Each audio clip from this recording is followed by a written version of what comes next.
ఒక భక్తుడు అన్నాడు, కీడు కీడు వస్తే వచ్చావు, శోధన శోధన వస్తే వచ్చావు, గాని నువ్వు తీసుకొచ్చినటువంటి ఆ దీవెనేదో ఇచ్చిపో అన్నాడట.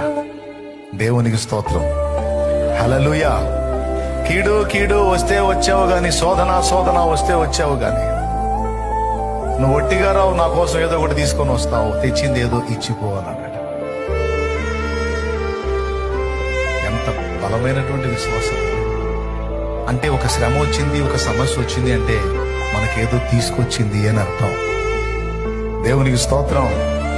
మనమేమో దాన్నే చూస్తాం, మనకు ఇబ్బంది కలిగించి, శ్రమ కలిగించి, శోధన కలిగించి, కీడుగా అనిపించే దాని వైపే చూస్తాం, కానీ అది జస్ట్ ఇంజన్ మాత్రమే.